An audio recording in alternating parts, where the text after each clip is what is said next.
पुत्र वियोग कविता का आज रिवीजन करेंगे हम लोग।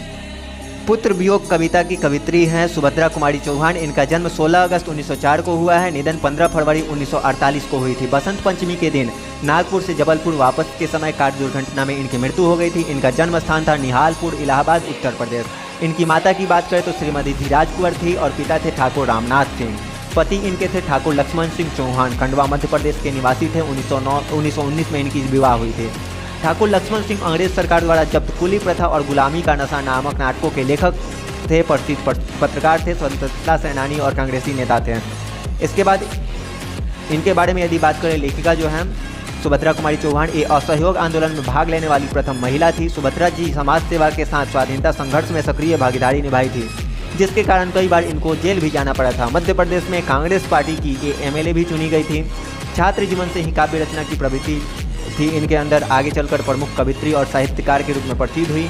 इनकी कविता संग्रह थी मुकुल, त्रिधारा, उसके बाद कहानी संग्रह बिखरे मोती, सभा के खेल। इनको पुरस्कार मिला था मुकुल के लिए हिंदी साहित्य सम्मेलन का 6 स्तरीय पुरस्कार इनको मिला था 1930 में मुकुल के लिए। पुत्र वियोग कविता मुकुल से ही लिया गया है, जो एक शोक। इस कविता में अपने पुत्र के असामयिक मृत्यु के कारण जो दुख उनको हुआ था उसका वर्णन की हुई है। कवित्री कहती है, आज पूरे संसार हंस रहा है, सभी और खुशियाँ की लहर है, परंतु इस विश्व में एक मैं दुखी हूँ क्योंकि मेरा खिलौना खो गया है। कवित्री ने यहाँ खिलौना शब्द का प्रयोग अपने पुत्र के लिए किया है। एक बच्चे के लिए खिलौना सबसे प्यारी वस्तु होती है। अगर वहाँ खो जाता है तो वह दुखी हो जाता है, परंतु वह मिल जाता है तो उसके खुशी का ठिकाना नहीं रहता। उसी तरह माँ के लिए पुत्र खिलौना की भांति ही होता है। बच्चा उसके जीवन का अहम हिस्सा होता है और एक भी पल उसके बिना नहीं रह पाती।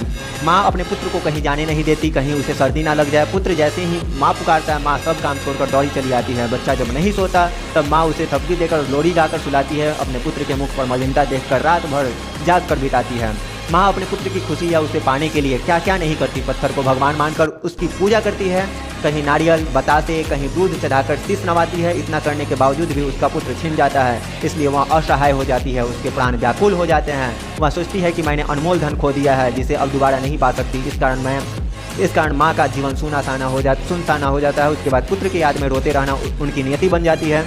उसे लगता है काश एक बार भी आ जाता, यदि आ जाता तो जी भर के उससे प्यार करती। कहती, मेरे भैया, मेरे बेटे, और माँ को छोड़कर तुम नहीं जाना, परंतु वो बिछड़ गया, वहाँ पुनः कहाँ मिलता।